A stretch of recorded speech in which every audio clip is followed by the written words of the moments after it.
You are now listening to the House by the Video Store podcast.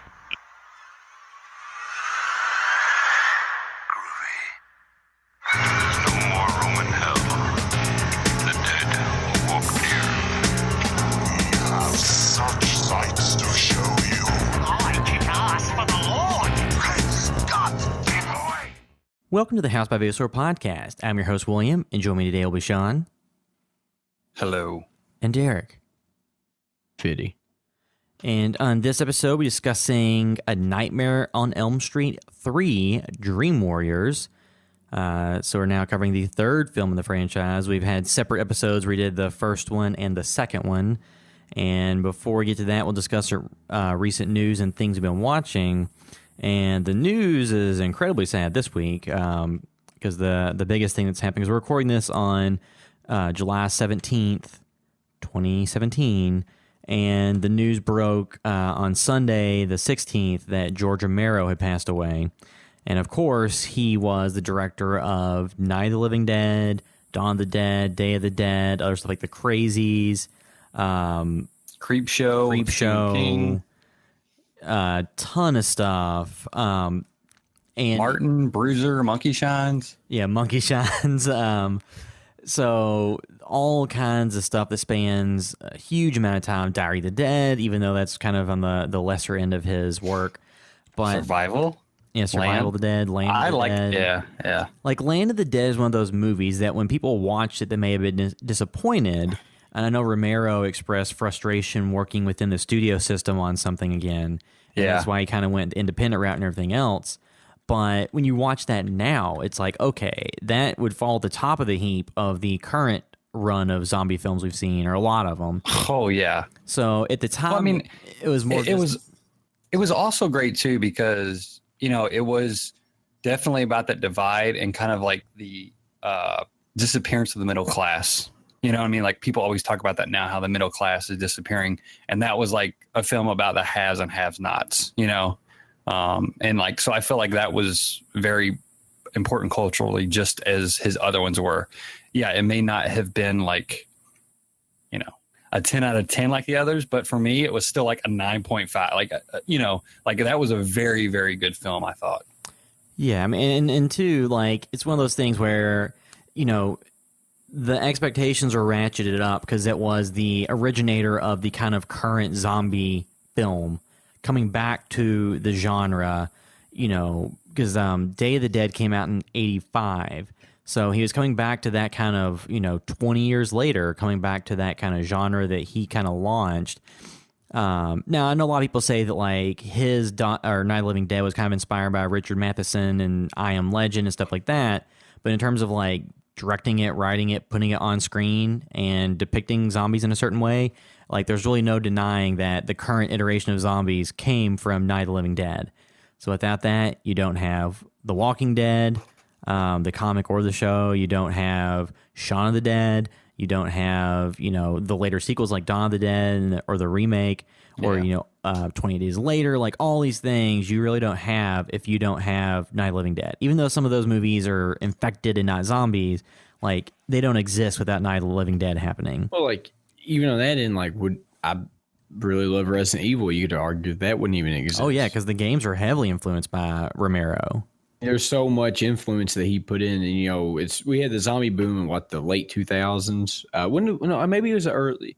You had 2010s. It was like 2000. It was like 2004 was when you had Shaun of the Dead and the Dawn of the Dead remake, and then that kind of brought it. And then you had 28 Days Later, I believe it was 2002, maybe, and those really kickstarted it becoming like the cultural phenomenon. It got like huge probably around the time like The Walking Dead hit. So that was a couple years later, and probably 2010 or 11. Yeah, so 28 Days Later was 2002. The TV series, not the comics. Those have been around for a while. The TV series is 2010. At this point, like, we're so oversaturated with zombies, they've kind of almost killed themselves out a little bit because you don't see as much zombie stuff as you had. But well, it's something that has, you know, when actually one of my favorite books or short stories is I Am Legend, you know, which he kind of drew inspiration from that, correct? Yeah, I mean, because you can see a lot of the type of, because in like I Am Legend, it was more like vampire-ish zombies. The short story, not the I almost said Will Ferrell movie, the Will Smith movie. Yeah, a Will Ferrell version of I Am Legend would be something to see, but like I Am Legend, like on the book, that was kind of what a lot of people attribute to being an inspiration or something they, drew from a little bit. But, in terms of what that story was, they were thinking creatures and they had like a society, and it was, more vampires, and they even had like a movie version of I Am Legend. They had Vincent Price in it. Yeah, The Last Man on Earth. I loved that movie.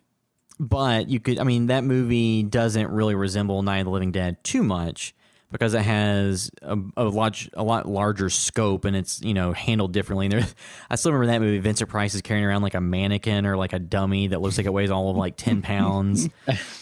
And that's something we might need to do at some point. I would love to do that because I love that film. Night of the Living Dead is filmed in Louisville, correct? No. Or is it based in Louisville? I thought it was in Louisville. No, Return of the Living Dead is supposed to happen in Louisville, Kentucky, but it really wasn't shot here, I think, aside from some like minor sequences. And one of the movies, Day of the Dead, I think was maybe like Fort Knox or something like that. The one from 85. Yeah, because Night of the Living Dead, if I remember correctly, was shot in Pittsburgh, wasn't it? Because that's where... Yeah. Mm-hmm. Yeah, let's see here. It just keeps coming up Return of the Living Dead when I type in Day of the Dead and Louisville, or Days of the Dead, the festival, horror fest. We'll look into that. But actually, I almost recommended that. That was one of the films I recommended this week was Day of the Dead before he had passed away, because it's on Vudu and stuff. It's on Amazon Prime as well. Yeah, I love that film. But yeah, do you guys want to do like maybe Night or that next week then? Yeah, I think Night would make sense because we haven't done that yet. Yeah, I love Night. Yeah, we can talk about him a lot more next week with that too. But I was majorly bummed. I love Night when I first saw that, and I probably didn't see it until it was high school. It was before I saw 28 Days Later and all that stuff. But like, it was probably actually the right time because it was at a time that I could actually appreciate that film. I love Romero. He for me, like I pick him over, like, as much as I love Wes Craven's stuff, like, it's like there's just certain directors and people that are really influential or that really like just did something for you. And he is up there for me, like one of the tops for sure. You just look at the amount of pop culture that's been influenced by what he did. When you're talking, that movie came out in the 60s.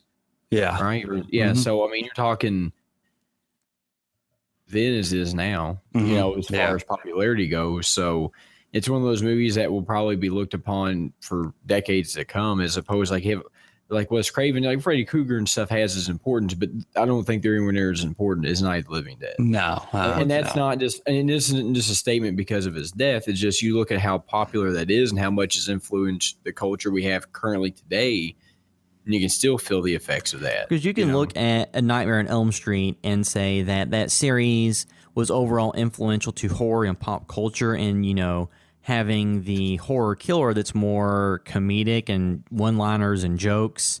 But there really wasn't the Wes Craven ones. That was kind of like from Dream Warriors on. Like, he had some writing involvement, but he wasn't directing those films. As opposed to like Night of the Living Dead created an entire genre. And inspired all kinds of films. And like beyond even just the American films, you talk about the Italian zombie films too. Which I love a lot of the Italian zombie movies. And they, obviously have more nudity and sex and stuff than Night of the Living Dead. But too, Night of the Living Dead, because like there's been a ton of celebrities and directors and actors and all kinds of people that shared their wishes or, shared their condolences about George Romero's passing. And Jordan Peele tweeted a picture of Ben from Night of the Living Dead and said, George Romero did it first. So just, referring to the fact that Night of the Living Dead, the lead character was a black man in 1968 in the lead role, and that at the time wasn't very common. Now, Romero didn't even know like that was going to be an issue or a thing. And especially, he slaps Barbara at one point. Yeah. And they're like, no, that's like, and he's like, no, we're doing it or whatever. Like there's some like unintentional racial stuff in that film, like in the end and everything, that I blew my mind. And then I found out, like maybe it wasn't necessarily, I feel like even though it wasn't the intent to set out, if he was aware of it during the process, like I still feel like it was maybe part of it. And like, yeah, the end of that film, like it showed me that horror films could be so much more than just, I'm sorry, but just like than just Nightmare on Elm Street, or more than like Friday the 13th and stuff like that. Like it was like, oh, okay, like this is a really good film on many levels. This isn't just entertainment. Yeah, so Romero is responsible for so much of the pop culture we have today, and his influence, like I don't think there's anybody really working in the horror realm that can't, even if somebody hates all the movies he made, they can't deny his influence. And like I do understand that like Night of the Living Dead 2 is one of those movies where like due to like the rights issues, it's like public domain. So it is shown in the background of so many movies and shows and documentaries because it's free. So and honestly, you kind of wonder, like, did the fact that people ripped it off so early on like help it out? Because I guess whenever they were distributing the prints or something, they cut off the copyright at the end and the beginning or something. So people were just taking that and showing it at drive-ins. Like, did that help that success? You know what I mean? I think I have a couple books on Night. I'll try to reread some of that stuff before next week. Yeah, but I mean, like, in George Romero, like his career, like, Creepshow is something that's a completely different animal than the zombie films, or something like Martin or The Crazies. And some of the movies, like The Crazies is one that I rewatched not too long ago, and it's not like a super easy watch because it's obviously very low budget. And I don't think it really stacks up to the day, night, and dawn films, but it is a interesting work from him. And then because too, like his works, you go from the 60s of Night of the Living Dead and you go up to the 2000s when he directed was it Survival of the Dead. So you have a long period of time. You have a lot of different work from him. So it's incredibly sad that he passed. And two, I think we're getting, I don't know. Let's see here. I think they're releasing, Arrow. I think I got sent an email. It's a collection called Between Night and Dawn, and it's George Romero Blu-ray set for the films that he directed in between those between those films. So it is Crazy, Season of the Witch, and There's Always Vanilla. So, and they, this was announced like just a couple of days ago, I think. So we may be getting some copies of that in since they send us stuff from time to time. So maybe we can take a chance to look at a couple other at some point this year. Yeah, so we're going to have to get on that train because we hadn't reviewed. No, we did Dawn of the Dead and compared it to the remake. We hadn't done Night or any of the other ones yet. So I think we'll do Night of the Living Dead for the next podcast just because that makes sense. And, like I said, it's very sad he passed because he's somebody that you always see like at all these different conventions and stuff. And he's always wearing like the button-down shirt and a vest and the big glasses, and his hair's white, and he's looked the same for as long as I can remember. And it's just sad that, I never got a chance to meet him, but like a bunch of people I saw on Facebook sharing pictures of like when they got like photo ops with him and stuff. So from everything I've seen, it seems like he's a super nice guy. So it's always sad when anybody passes, especially somebody that had such a huge cultural impact and that so many people that we've interacted with had like met him before and talked to him. And he seemed like he was a really kind of cool, normal guy. Because he was definitely not like the Michael Bay Hollywood director that's making billions, millions. He was doing low budget stuff at the, in his last movies. And he had been producer on a number of things. Like he was a producer on the Crazies remake in 2010, and so I actually went to see that. He's also he was producing that recent Dead sequel. Remember? Road of the Dead. Okay, yeah. So that, I think he was just a producer, so that should still be on track. So that'll be interesting to see that project comes out. But yeah, very sad whenever anybody who's kind of an icon of horror passes away. Because like we had Wes Craven not too long ago and George Romero. So there's like a lot of people. It's like put John Carpenter in a vault, and although he seems to be pretty prickly to deal with from everything I can gather, but Yeah. I would love to meet him. But I think if you meet him, We met him and he was super nice and awesome. You just don't want to start off asking about Halloween and some continuity error or something. But that's a general problem that a lot of fans have with all kinds of stuff is, being jerks about stuff. And two, like a lot of times people have made a lot of stuff over the history of their career and they don't want to talk about just one thing. And I get the frustration there, but yeah, so very sad that George Romero passed away. So we're talking about his film, Night of the Living Dead, on the next podcast, which you can go watch because it's available pretty much free everywhere. You can find a copy on YouTube, I'm sure, in addition to a lot of the streaming services. So go give that a rewatch just for old time's sake. There's not a whole lot of other news. It's super interesting. I know, Derek, so you watched the Oat Studio Firebase short, right? Yeah, it was very... very amazing. Did you see the one that just came out last week called Zygote? Another Face Blast movie. That was one where they had an amazing creature design, and it was a creature that was made out of people. Like you'll just have to watch this. I'm talking about. That's very similar to Firebase. Just on what I've been watching, I'll just only talk about Firebase just really quick. I really loved because it kind of took more, it was more supernatural and less alien based than a lot of his other stuff has been. I watched the first one they released with Sigourney Weaver in it. Sigourney Weaver, sorry. Yeah, Raka. And I got pretty bored with it because it was just the same stuff that he's already done and I've seen a million times. This was pretty cool, especially too after just playing through Metal Gear 5, Metal Gear Solid 5, or Metal Gear Solid 5 Phantom Pain. It kind of felt a little bit like that because I would love to see a collaboration between him and Hideo Kojima because I think they could really put out something that would just, I don't know, be pretty awesome. But it just real quick summarization is just set in Vietnam and there's just a normal farmer out there that's not associated with the Viet Cong or the U.S. troops that has something to crossfire and he just turns into some type of entity. And it's really interesting. The special effects in it are pretty good. They're obviously low budget because it's just shorts. Mm-hmm.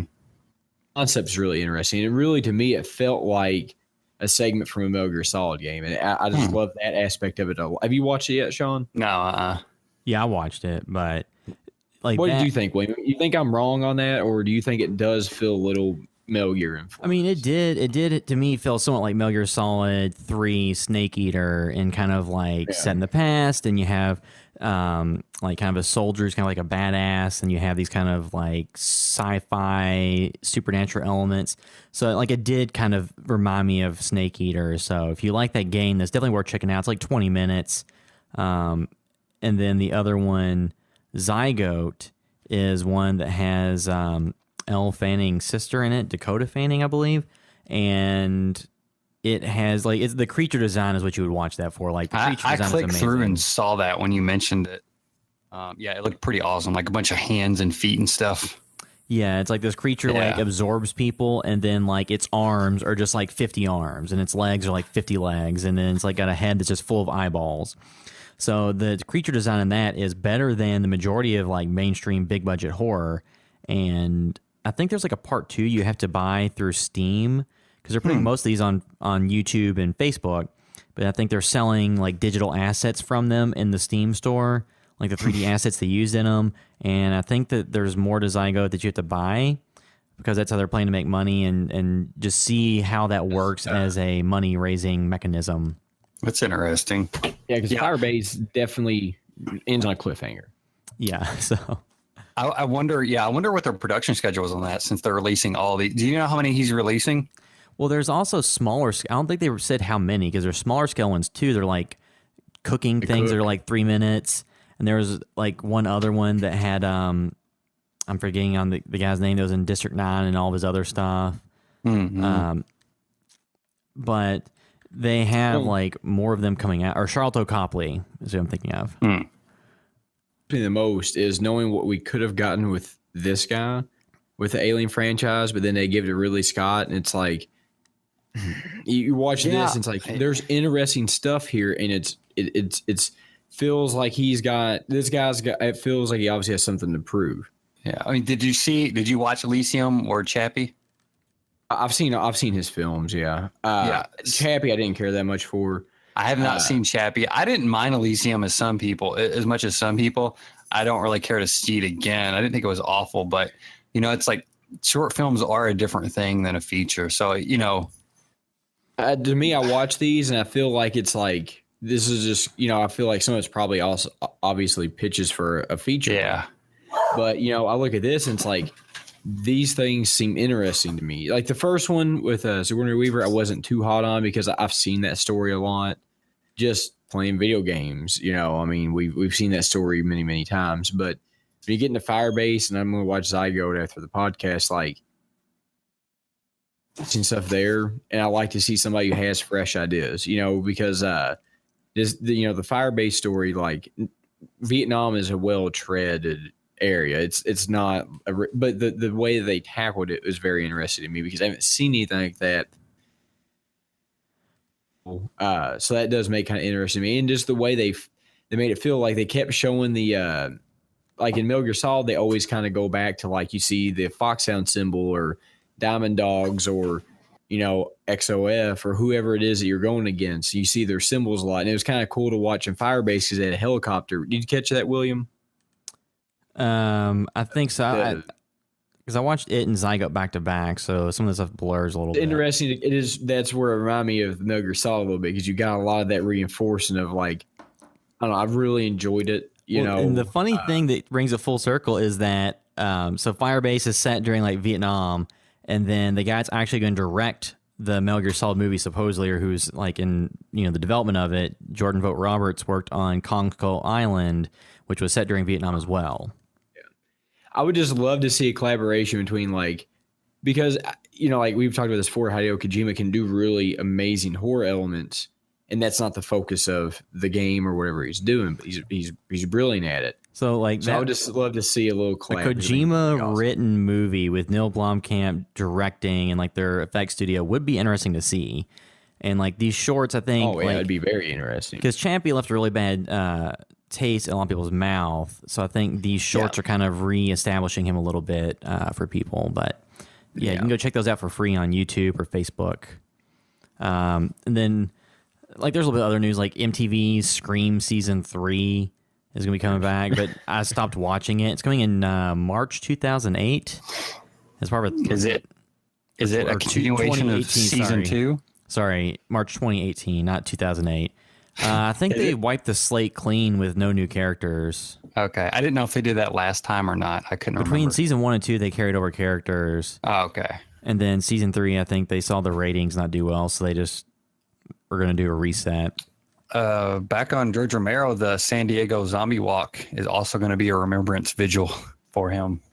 But, Yeah, then there's the Louisville Zombie Walk. I wonder if the local one will do that too. But I mean, I feel like if you have a zombie walk, it's already a Romero tribute. You know what I mean? Yeah. Well, and two, the sad thing, or I mean, not really sad, just like those zombie walks. There's a lot of people that don't even really know any of the movies. You're probably right. Because when we went a couple of years ago, we had Corey doing interviews with people, and he was asking people what their favorite zombie movie was, and a lot of people didn't have one or didn't know or just they would say The Walking Dead, or they'd say The Walking Dead, or if he's like no, a movie.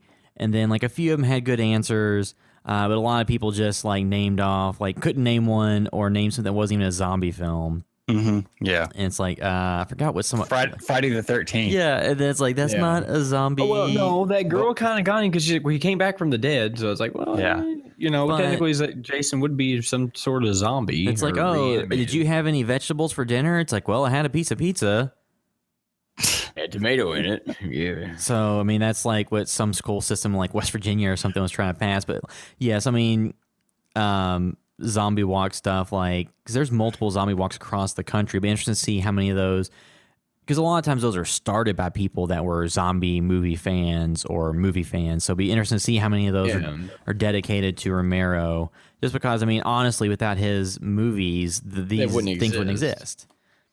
even if somebody has only ever watched Walking Dead, like they have to acknowledge that George Romero started the genre of film, and kickstarted that entire revolution that led to all this. Because even Robert Kirkman, who created The Walking Dead, said like there'd be no Walking Dead without Romero. So, but yeah, so there's a few other news things, but nothing that like there's discussion now about.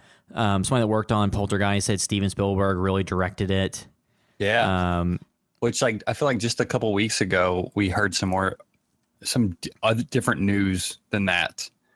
Yeah, so that was kind of interesting too. It was like the camera assistant, I think, right? Yeah.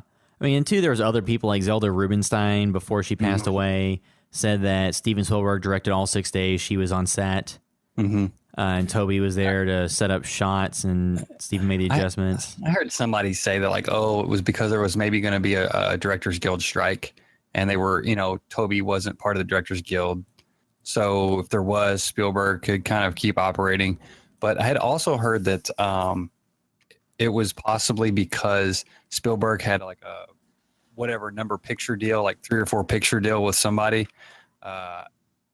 And so he contractually couldn't direct a film for another studio. So that was kind of a way to get around it, was to, kind of co-direct with Tobe Hooper. And it sounds like he probably took the lead on it. And I think they were, friends or whatever. So it seems like this may have been like an understanding before production even started. Like, hey, this is what we're going to do. And Tobe Hooper wasn't a nobody. I mean, he had done Texas Chainsaw Massacre and other things. So it's not like a situation like Sin City where Frank Miller, who's a comic artist and writer, like co-directed it with Robert Rodriguez and like Tarantino. This was like, a big time director who had made successful films, one of the most successful horror films of all time financially, and one of the most referenced films of all time in Texas Chainsaw Massacre. So somebody else pointed out too, he maybe did not want to kind of direct almost a straight horror film, you know what I mean? Just because he kind of had a different people had a different perspective on him. So like a producer credit kind of distances himself a little bit from that as well. Like there could have been a number of factors. But I think he was also pretty busy at this time. But regardless, you can see both of their influences come in on this, but it definitely feels, it doesn't feel like any prior Tobe Hooper films. Really. Yeah, it doesn't feel like the Funhouse. No. So like it, you can see the Spielberg-ness in this film and in many, many sequences. Or Life Force, which you reviewed a while back. Yeah. But did anybody watch anything before we get into Dream Warriors? Derek? Anything of interest? No. Watch Mullholland Drive again. I want to cover that at some point. I like that a lot previously, but watching it again too and kind of really thinking about it, like it was on that one list for like the best film of the 2000s or something. Did you see that, William? Yeah, I know it's always included on lists. It's one of those things like the must-watch movies and stuff. Yeah, it was like, I don't know who did it, but it was like number 1. And I was like, man, really? But yeah, that film, I can see why it would be picked by some places just because the way it plays with form. And I feel like that's a very good balance for him, as far as not being Inland Empire, but also not being as straightforward as something like Blue Velvet. That's a really good film. And I think there was a division on fans, and I've said I love Blue Velvet and it's probably my favorite film. Watching Mullholland Drive again, I'm shifting over to kind of that, but it's almost like even with the new Twin Peaks, it's like he has his films where the characters you love so much, something like Blue Velvet or the original series of Twin Peaks, but his later work is like the characters you may not gravitate towards them as much as the other ones, but the rest of the experience is a lot more. I don't know. It's a much different viewing experience because it requires so much more engagement from the viewers, and it's a little bit like a puzzle. So it's weird that he hasn't had anything to like. The new Twin Peaks almost is like a blending of those two.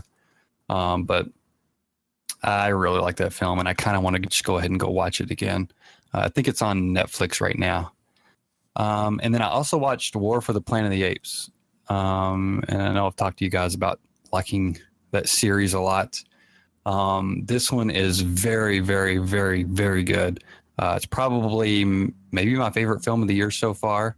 And it has a quality to it when I was watching it that I was like, this is, and obviously nothing will ever be Star Wars, but it was almost like, this is almost like the new Star Wars for me. Like I almost imagine that it's an approximation of kind of what it felt like. And I mean that in that the story maybe has some traditional beats, and you can kind of see a lot of setups and payoffs, and you maybe know where some stuff is heading, some stuff you don't. But really just the spectacle of it, like because the main cast are, monkeys and it's CGI, it's like your eyes are drawn to it, and it's just something I just want to sit there and watch. And, I imagine that's how the original Star Wars was, because it was so impressive, and also the story was good and the music was great. But that's how this was. Like, I could not sitting there watching the film. It was like, I don't know if it was 2 hours and 20 minutes or 2 hours and 40 minutes, but I was seriously thinking like, I would like to watch 6 hours of this. Like, that's how good it was. And not only the effects, it was a story. And when I say effects, there wasn't like explosions. I don't mean like explosions and stuff we've seen 1,000 times. I'm just like the faces and the emotion, and not everything is 100% perfect. But like when we walked out, my wife was like, did they use like real monkeys for some of that? And I'm like, I have no idea. Like, it looks that good sometimes, even if it's like maybe from the back or whatever. But I actually really like, as much as I look into filmmaking in the process, like I don't really care. Like I don't really want to look that up, because I like that there's some mystery and magic to it. I think a lot of it's Andy Serkis motion capture, who did like Gollum and he plays Caesar, but there's like, I'm assuming it's other people for all the other characters. Whoever does the voice work for them. They should just make a movie that's just like all of the actors in like the CG suits just doing their impersonations. Well, that's what I'm like, the technical, just as far as the director goes, like Matt Reeves, like, and the technical directors on that, like what they had to do and work with, it's just like an incredible achievement. And it's like sometimes kind of like mind blowing, like what is even going on set right here? Because it just seems so effortless, and just like, it just seems like magic. And that's how I imagine like the original Star Wars was. And that is because the story's so good, and it's like surprising because it is Planet of the Apes, so you expect to be a little goofy because those old films are goofier now. But what he was able to do with that story, like especially the past two films, was like an amazing achievement. And this one too, like the music is stellar. Like you can imagine that. Okay, it seems like you could guess that they're leading up to the Planet of the Apes, just based on kind of that first film being the start of it and set way prior to what things were in those original films. And now it's like the music is also kind of going back to that as the time progresses, and it feels like it's getting closer to the original Planet of the Apes, kind of how things were. Now it's like the music is almost getting back to that classical vibe, and the music was so good in it. Like I could not speak any highly of this film. And he's doing that Batman movie next. Yeah. I wouldn't mind if he just did an original film, but like I would not be surprised. I'm not saying it's going to happen exactly, like without a doubt or anything, because we had some good ones, but I wouldn't be surprised if he made the best Batman movie there's ever been. Like it wouldn't surprise me. I'm not saying it's a definite home run. And he's, I'm not saying this guy's the next Kubrick or anything, but he knows how to put together a really good story. And just, that last film was not a fluke at all. And this is like kind of one of my favorite modern, like big budget trilogies. The thing it's lacking that it's not like Star Wars is, one, you can't recreate that magic again as far as effects and all that stuff. Like we've seen now, we just see an evolution of it. And two, it's not, there isn't like this kind of the exact same sort of universe and kind of all the same types of characters and stuff. It's just not it's not a fandom people get into. This is unfortunately more like Avatar, where people see it but they're not buying Avatar, Planet of the Apes backpacks and stuff like that. But yeah, it's super, super good. And I hope they kind of make another one. But yeah, I'm all in on Matt Reeves, man. I really respect that guy. He also directed Cloverfield, the found footage. Oh, yeah. I forgot about that. Yeah. But so was that it? Yeah, pretty much it. Game of Thrones, Twin Peaks. We did our video, Twin Peaks to stay in stellar. Game of Thrones was good, but still for me doesn't compete with Twin Peaks. It's honestly, after watching Game of Thrones, any other year I'd have been like extremely hyped for it. And now I'm like, this isn't going to reach the levels of Twin Peaks for me. You know what I mean? And that's how the pilot was. It was good. It is like a more straightforward soap opera, and it's totally fine and super enjoyable. Like it still was great, but it's a different experience. Yeah, and I'm similar. I just watched TV stuff, so I don't really get a chance to watch anything horror specific. But now I can move into our review of A Nightmare on Elm Street 3 Dream Warriors. And so previously we did the first film and then the second film. And on the second one, we had Nathan Thomas Milner as a guest and discussed it.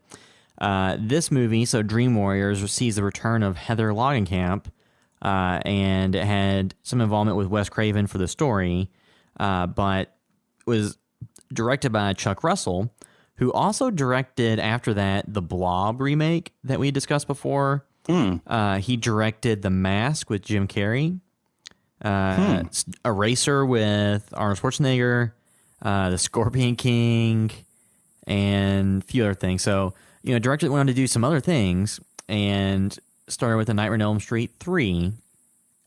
And like I said, so this movie sees the return of Heather Langenkamp, sees John Saxon come back, and it sees Nancy once she is an intern and a little bit older.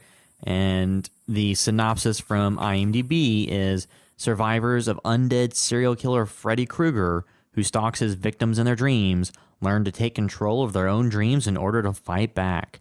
And we'll be doing full spoilers throughout because I'm sure everybody listening to this has seen this movie. And I don't know if it's on streaming services. I just watched it on DVD. It is. Yeah, I have it on Blu-ray too, but I think I watched it like on Hulu or somewhere because I'm lazy. Something like that. Yeah, so the movie is... So it came out in 1987, so it came out a number of years after the original. And it's the 30th year this year. Yeah. And when you go back and look, like the part one was much more of the dream stuff. I still think out of the series, the first one is by far the best. And then the second one really didn't do the Freddy Krueger in the dream killing people scenario. It was more of him taking control of somebody and coming into the real world and doing things in addition to like controlling stuff in the dream. So it was more of that. And then Dream Warriors kind of reset the franchise for what it was through the end, kind of, and set up returning characters. And it also was the start of Freddy Krueger calling everyone bitch or having quotes or one-liners or zingers for people when he killed them. And the kills were much more humorous at this point. It really, there were still ones like that were very inventive, but the kills themselves a lot of times are more for laughter than for straight up like horror. Yeah. It turns into more of Friday the 13th when you're kind of looking forward to them because you're waiting to see like what are they going to do with this, because it is entertainment instead of sympathy. Well, the movie has Patricia Arquette before she became a huge star, and she did not return for the sequels. It also had Lawrence Fishburne in it, who was before he was a huge star. And, then, of course, Robert Englund, and you had, like, the other kind of supporting characters, like Ken Sagos, who was Kincaid, and, other people who... Craig Wasson, who was in Brian De Palma's Body Double, who was, like, the other doctor or whatever. Yeah, so Derek, what do you think about this movie? It's probably my favorite of the Nightmare on Elm Street franchise, because to me it's like the first one is probably the best film, but it doesn't necessarily mean that's the most fun film. just like a lot of the dream sequences. I really enjoy like each person has their own persona in their dream.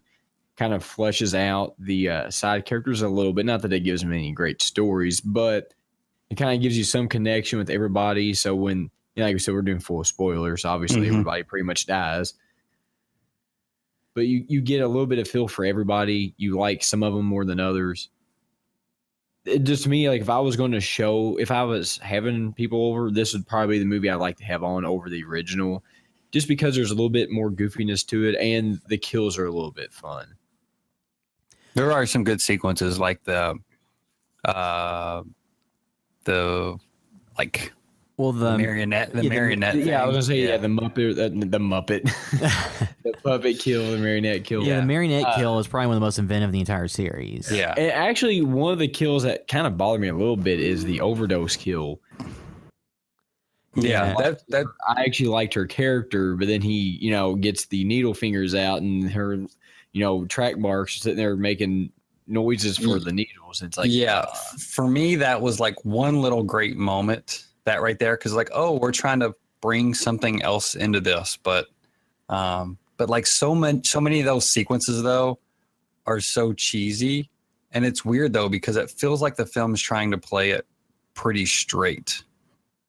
I don't know, it's just a weird disconnect for me. Well, I also, and I hope I'm like, because I have a collector series of like, not collector series, it's a collection of like the first through fourth. This has the primetime bitch in it, right? Yeah. Back to back. So, like, we've always say, like, you watch some of these. Kill. Yeah, which I really liked that one, too, because she wanted to be a movie star. Anyway, she gets smashed into TV. Or she's on TV. It's just not the way she anticipated. You have his head come out through the TV, and you have, like, the crazy looking, like, very 80s, early 90s video game looking, like, monster character. And grabs her and smashes her in TV. I enjoyed that a lot. One too that has like the big Freddy snake that tries to eat the Patricia Arquette's character Kristen, and I mean that like in terms of that movie, like I think that's a cool moment when Freddy realizes that it's Nancy. He's like, "Hey," and he realizes like who it is. And it was great having her back, and John Saxon. Like it definitely adds more weight to it, I think, instead of resetting with all new characters again. But, and I think she does a pretty good job in New Nightmare, but she's just not great in this, I don't think. Like, I'm okay with her, but like Nicole, she was like, she can't stand watching her in this film, really. Like, she just, I don't know, she just doesn't stack up to some of the other actors in it. And she's supposed to be kind of a big driving force and central character.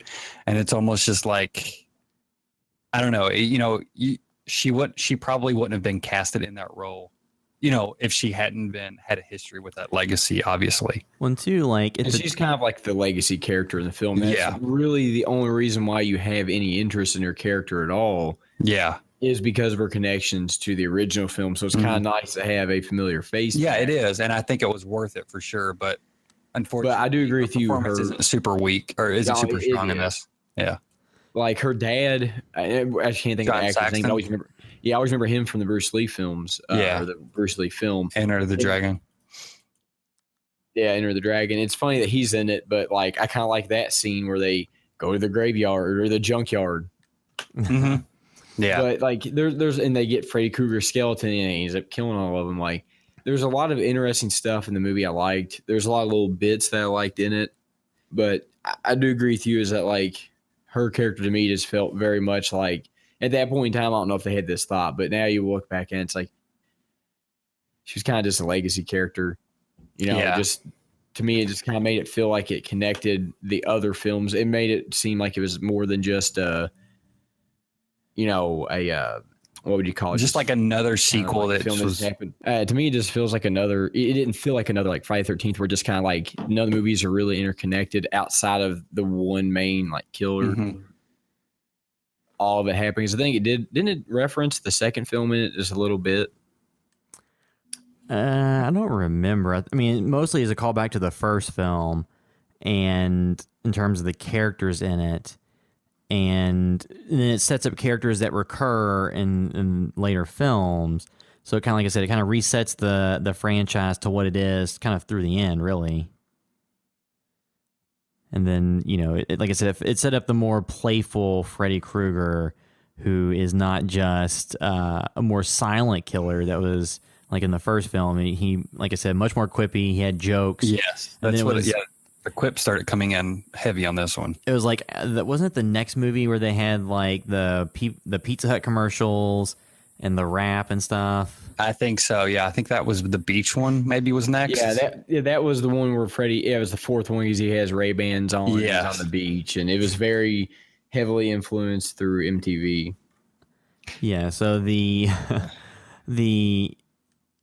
series kind of got reset with Dream Warriors, and the thing that kind of struck me is, I guess when I was a kid, I always got some of these different movies confused, because I would see bits and pieces of them on cable and stuff. Mm-hmm. For some reason, I always confused Dream Warriors with parts of Hellraiser 2.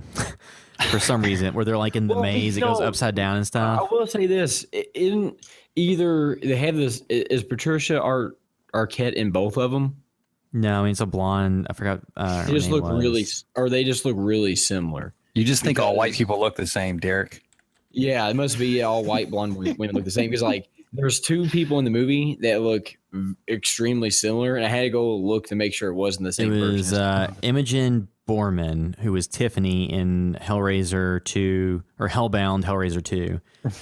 And it was a little bit like Patricia Arquette or whatever. Or something, I don't know. Something to remind me of those two films. She was at Days of the Dead last year and judged the makeup contest thing that we saw. Who was? Imogen Borman from Hellraiser. I thought you said Patricia Arquette. No, I don't think she's doing horror cons. Yeah, that's right. She did.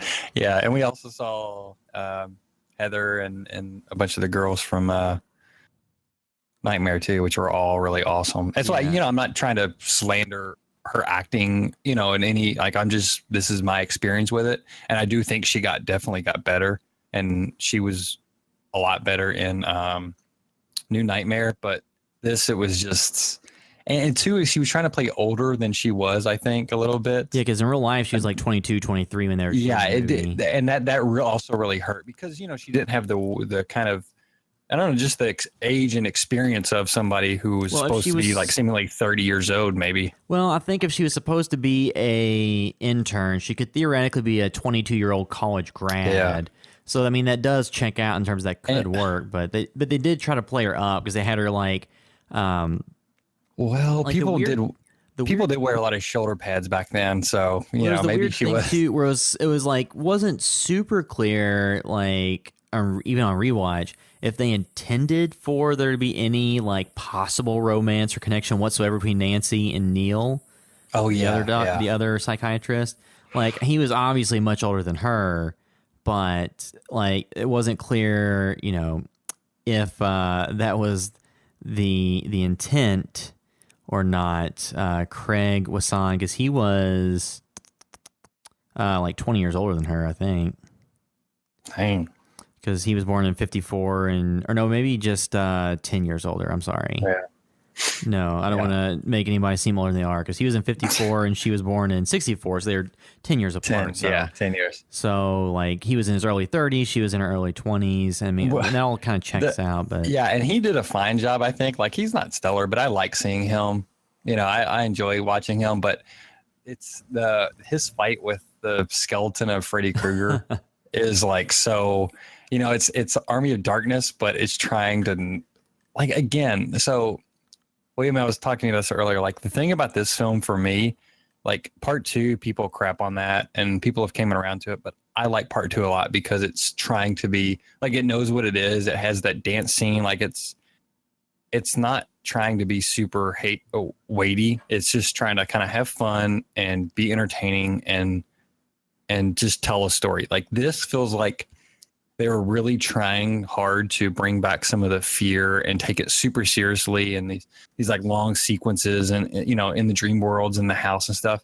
But so much of it is so goofy that it like backfires for me, and it just makes it seem so cheesy that it doesn't do anything for me really. And like, yeah, the scene with him fighting the skeleton, like, all right, is this supposed to be serious? It kind of is, but then he like is comically like falling backwards and it looks very crappy, like the intentionally crappy scenes in Army of Darkness. So there's a weird disconnect with this film for me. And I like the idea of a group of dream warriors, you know, kids that are fighting back and together. And it's great that they're, you know, maybe kids with issues that, you know, are kind of overcoming them, but also they don't because they get killed by him. But at the same time, like the wizard powers and all that stuff, like it's just like very. With the wizard reminds me of definitely very much a product of its time. The kid that turns into the wizard.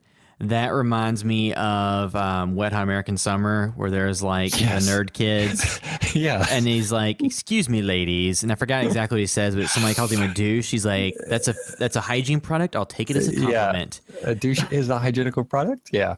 So that's what it reminded me of. And then I think part of the thing for me that hurts the movie is it's called Dream Warriors, but they really don't do a lot of dream warring. Yeah, part of that was probably due to budgetary restraints or effects restraints.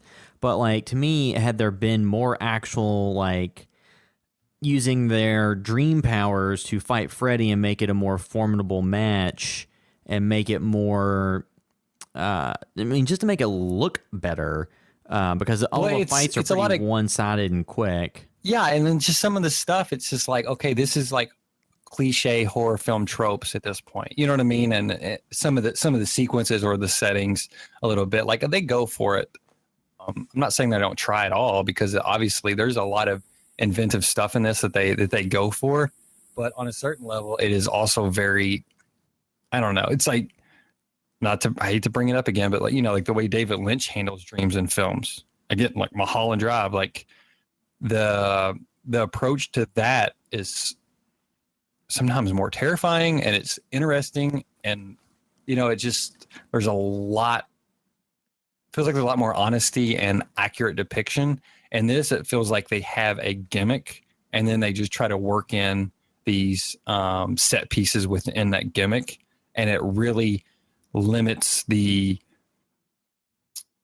potential of dreams, and not just like a specific sequence, but like dreams in cinema, like what you could potentially do with that. And it feels like very unexciting when it should be like one of the most exciting things, and a very worthy of being something on screen.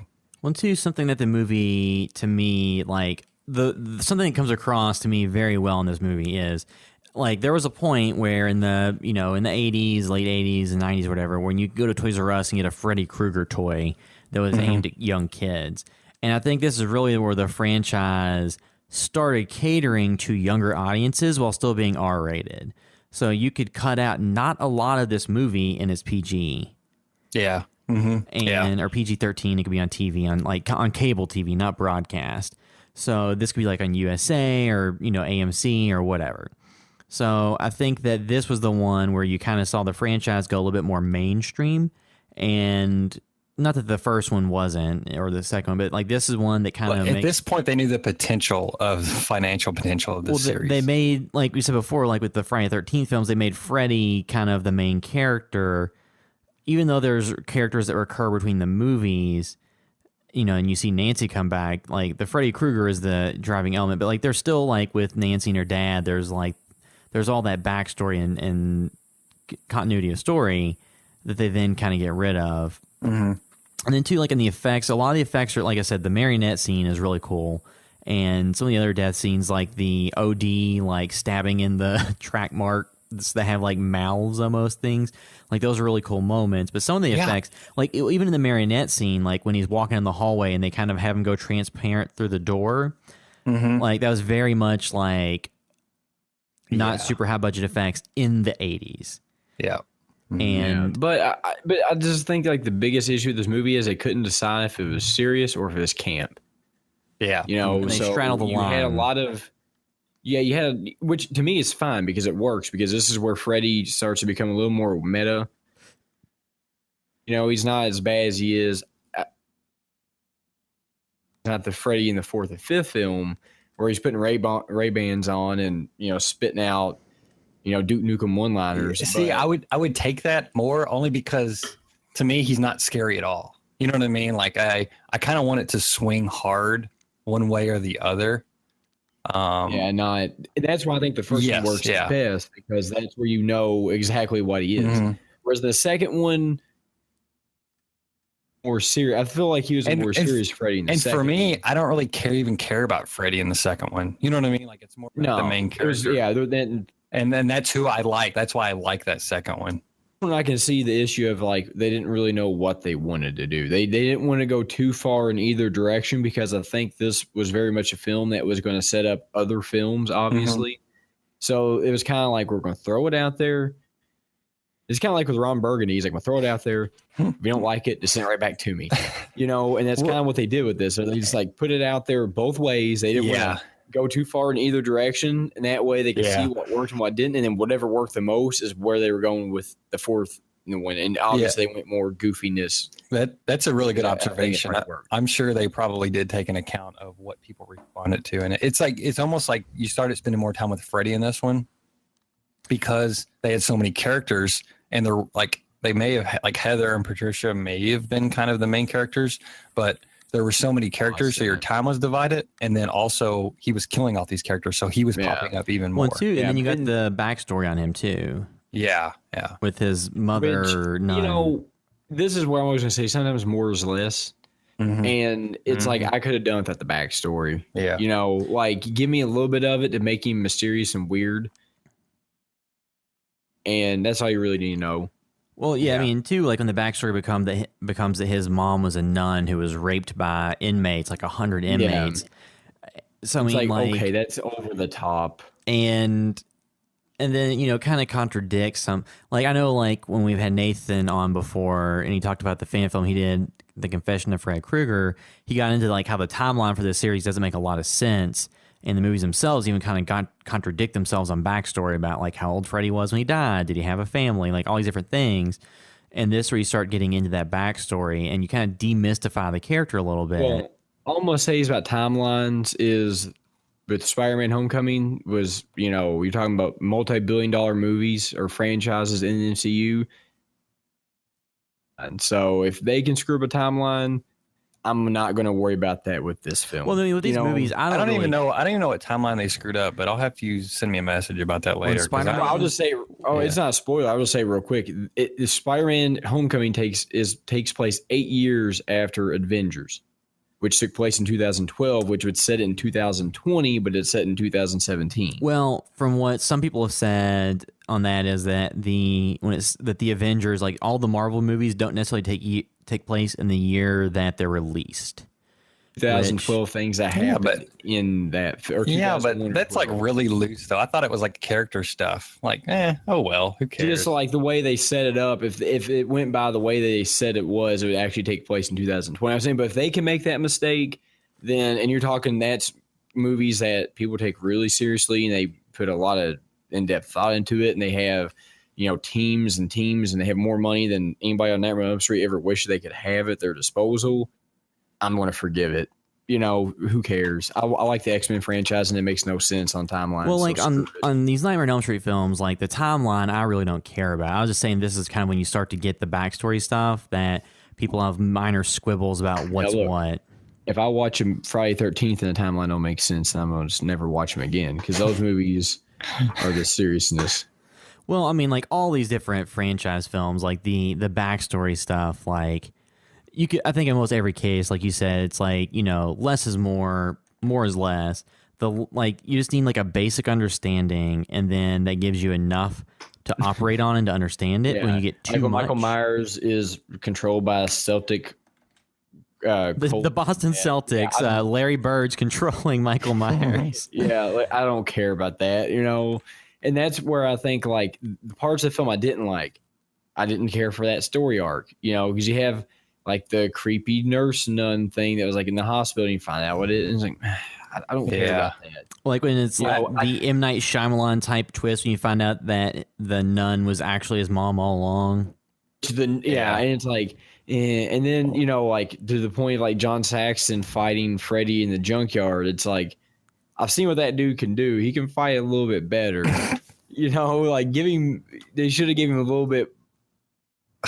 Because he was doing Bruce Lee films. It's like that guy obviously has some idea of what he's doing. But then if they would have busted out him with some martial arts, like then that would have really been. If he goes, I would have really enjoyed that, and just drop kicks Freddy. Like, I mean, really I think his character.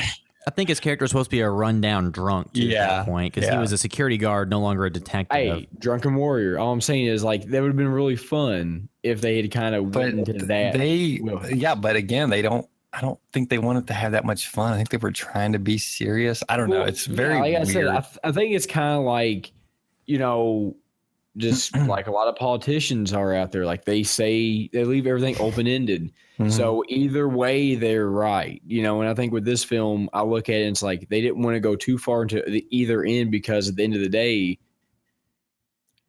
successful, they could build off of that. And if the serious stuff didn't work, then they could always go camp. And that's where you look at the fourth one, which is much more camp than the third. So, like, okay, well, obviously that's what probably tested the best or they got the best feedback from. So that's where they went. Well, and those, like, the fourth film, I mean, this one, the fourth film was a huge financial success. So obviously, like, they hit a chord with the audiences. And, I mean, the product placement and tie-ins and commercials didn't hurt it for sure. I mean, in this film, with too, teenagers. This film, too, was like, this is a lot of people's favorites. I mean, I don't know what that says about the whole series, but a lot of people seem to not have a lot of problems with this film. Well, the critical consensus is kind of like one New Nightmare and then this one, Dream Warriors, with some people flip-flopping Dream Warriors and New Nightmare. Yeah, but it's like, man, I think that I feel like, and I can't just speak and say that, but I almost feel like that's a lot of nostalgia. You know what I mean? Maybe it's just like there is some of that. It's fond to people's heart. But if you look at it through today's lens, like it's just not, if we're talking about a really good horror film, it's just not one of those because it is too cheesy to be taken seriously. But then again, though, like there's also filmmakers out there today that would, the exact line you just said, they would love it if you could describe what they made like that. Like what? That's what people like, something so cheesy. That's what Stranger Things is. That's what all this. I mean, it's not cheesy in that same. Yeah, but also too, those are self-aware. Yeah, but I'm saying I don't get the self-aware vibe from this. A nostalgia fest throwback is different from a kind of campy take on material. Yeah, but I'm saying, but this is what everybody that makes that tries to get. You know what I'm saying? Like, because this, you can't go and intentionally make this film again because it's going to be obvious what you're doing. But I think, too, they're at least attempting to elevate it past that. And that's what you got to do because it's just not, you know what I mean? It's just not everything is there. If you compare this to just its predecessor, you compare this to 2, like, to me, I think this is I think Dream Warriors is a more fun watch. But 2 is a overall better film. For me, this is like a very hard watch. Like I watched it not that long ago. It took me 5 days to watch this film. Yeah, I started it 3 or 4 times. Like I could not make it through it. And I don't know if it's this one. Yeah, I don't know if it's because I just watched it again, but I don't know what it is. Just like to me, if you add like 2 to me is a overall better film. But what I've learned is just because something's a better film doesn't mean I enjoy it more. Oh, yeah, totally. Yeah. And because if I had to take one or leave one, I think 2 is a overall more well-constructed horror film. I guess it's fun because it's one of those things where I do think you still have a lot of homophobe people out there in the world. And I think if a lot of people watch 2, that part of it would still turn off a lot of people. 2, I mean, they can. The 2, that was all subtext, really. Yeah. But but being in the world we live in today, it's not because you can look at it and like, oh, okay, that's what this is. But in the 80s, it was subtext, not in 2017. And I'm not like trying to, damn anybody for loving this film or it being their favorite at all. I'm like my personal perspective. And 2, I don't look at it through a lens of nostalgia or anything like that, or even just like, I love Freddy so much. If he's in it, I'm good. Like for me, I'm looking at it like, is this worth my time to watch? Like, how does this stack up next to Psycho and Jaws and The Shining? And it's like, this is like 60th on the list of horror films or 90th. You know what I mean? Like this is way down there for me. And I've just seen it too much too recently. And I guess that's why I was just kind of like a little, it was a hard watch. That's why it was a hard watch for me, because I just watched it probably like 3 or 4 months ago. So I guess we can kind of go through and give our scores on this and kind of wrap the conversation. So I guess we'll start with, so Derek, what would you give this out of 10? I mean, I'm gonna give it a 7 out of 10. I do enjoy it a lot. You know, it's a fun movie. It's not a great movie. It's, you know, it feels kind of set in the same world that like fully ready to commit to like Evil Dead 2 was. It kind of try to be in that world of where it's goofy, but like we talked about earlier, I don't think it was fully committed to either side. And I think that's what to me hurts this film the most, is that it'd be ultra serious and more horror oriented like the original, or do they want to get more into the goofier side? And since they kind of toted that line through the film, I think that hurts it overall, because moments that could be truly horrifying, they didn't do it. And then moments that could have been full camp, like John Saxon fighting Freddy Krueger, they didn't do it.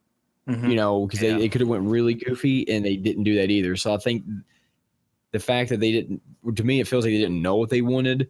I still feel like it's an enjoyable film. You know, people could watch and get a little bored with it, because I do think, again, it's very 80s, you know, and take it, love it or like it, or love it or hate it. It just doesn't feel like thematically it's going really anywhere. It's just a series of set pieces that are pretty cool, you know. And if you're fine with that, that's what it's just for me. Just watching it recently, it's like I just saw these set pieces, and that's all there kind of is to this movie.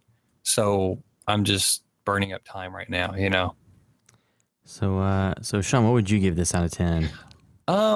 Again, I had some annoyance because I just watched it somewhat recently, but I'd probably give it like a 5. Like there's definitely some cool stuff in there and some iconic stuff. But I also don't want to watch this film anytime within like the next 5 years, you know. But it does have its value, absolutely. I like having Nancy back and all that, even though, you know, she detracts from the film in some ways as well. But not that she's any worse than some of the other Dream Warriors, you know what I mean? Or, you know, she's less cheesy than them for sure. Yeah. And yeah, it's a bummer that it doesn't really sell enough on the concept of it. You know what I mean? It wasn't like them going in and out and really kind of flipping it on its head. It kind of gave an excuse for them to do some wacky stuff and basically do it once and then get killed. Like it's not too much of a different format. I don't feel like it's a bunch of sequences of Freddy killing people. It's just under a different backdrop. Yeah, like I think I would have to give it, if I had to think about this hard, I would have to give it like a 6 out of 10. Like I like it more than I don't. And it's one that I don't mind to rewatch. Like I really don't. Like we'll have to do maybe at some point the later sequels, but like after this one, I don't really see myself rewatching many of the Nightmare on Elm Street films. Like New Nightmare is kind of a separate beast because it's so meta and like a different take. It's not really part of the continuity of the franchise, but like 6 out of 10, because I do think that you have like, you bring Nancy back, you bring her dad back, and then you have her make like the sacrifice, you know, try to take Freddy out, and then you have like the kind of shocking moment of like the character that you have the investment in because you've seen her for these 2 films now. So like all of that, I think, kind of gives it, like, elevates it beyond like some of the later sequels where you like there's returning characters, but it's not the same actors for some of them, because like Patricia Arquette doesn't come back for the next film. So there's stuff like that to me that kind of reduces my enjoyment of those sequels, and they get goofier. So I think this one is the kind of the last one before it kind of goes a little bit too far into camp, and has Rennie Harlan directing, who has made a lot of movies that made money, but critically may not be super well loved. So like 6 out of 10, I think it's better than it is bad. I think like, you know, even if you don't love the Nancy performance, I think it is easy to agree, like having her be a character that dies at the end of the film lends gravity to it. Yeah. And the fact that was a smart choice. And the fact that you've had like the multiple years between, you had a sequel in between them, which she wasn't in, but she was just referenced. And then it was a few years later from the first one to the third one is like 3 years. So, it brought her back, and it didn't do like she's an invincible character or the Friday the 13th, like between part 1 and 2, or the beginning of part 2, they just kill off Alice kind of in the first scene. So they don't really do that. So they handle a little bit different way, and, differently than Halloween did, even, where they had like, Laurie in parts 1 and 2, and then like the Jamie character in the later sequel. So it handled it differently than those. And it actually had the balls to kill off like one of the main characters. So I think that alone kind of elevates it a little bit. But still, it is very 80s. If somebody just really hates 80s stuff or 80s effects and only likes modern special effects, probably not going to care much for it. Yeah, I'm fine with the effects. It's the tone of some of that stuff and the, I don't know, tone deafness of it, I think. Yeah, I think 6 out of 10 for me. So, like I said, I enjoy it more than I don't. So, I think that'll wrap up our review of A Nightmare on Elm Street Dream Warriors. If you're listening via iTunes, you can do us a huge favor and leave a review there. That'll help other people find the podcast and helps us move up the charts. Follow us on Facebook and Instagram and YouTube, as well as Twitter and all the other social media platforms. You can find links to all of them at housebyvideostore.com. Make sure you follow us on Instagram, because like this past weekend we shot a short film called Plucked, and I did a few pictures for our Instagram story from it. So when we do short film shoots or stuff like that, I'll try to post stories from things. So make sure you follow us on Instagram and Facebook and YouTube, because that's where we post all the stuff. So that'll help us out if you follow us in all those areas. You can find all the content we're doing. If you want to find us specifically on the internet, you can find me on Twitter at Will_Droid. You can find me on pretty much any major social media at MetaWorld Derek. Real quick, I wasn't on the podcast last week. I'm just going to give a 2-line thing about the movies we talked about, which is Spider-Man and Spawn. I was give my score on because I didn't get to be on the podcast, and I watched both of them. Spawn, product of its time for what it was, not what it is now, because it's not a good movie. It's very bad. But like, just, you look at like at that point in time, there probably wasn't a bigger superhero or anti-villain or what anti-hero, whatever you want to call him at the time. So I think that movie is a 5 out of 10. I can't remember much being bigger at the time than Spawn, because that came out in 97. Yeah, I think so. And then with Spider-Man Homecoming, there's a lot of stuff I like on the movie, and there's a lot of stuff I don't like on the movie. To me, that movie is what makes the MCU great and terrible at the same time. If I understand why Sam Raimi didn't really want to get into it that much, because me being a 27-year-old man, I don't really give a flying fart about high school. So there is a lot of disconnect on that. Out of 10, it's not a bad movie, but it's not what'd you give it out of 10? 7 out of 10. 7. Okay. And what'd you give Spawn? It cut out on me on that. 5 out of 10. Okay. So you give Spawn a 5 out of 10. I think I gave it a 3. Sean gave it a 2. And then Spider-Man, did we give it a score? I think I gave it an 8. Yeah, I probably gave it a 9 at least. Yeah. I think. So some different ranges of scores there, but yeah, so you can listen to those podcasts too if you haven't listened to those. You're just listening to this Nightmare on Elm Street one. But I think that will wrap up this episode of the House by Video Store podcast. Thanks for listening.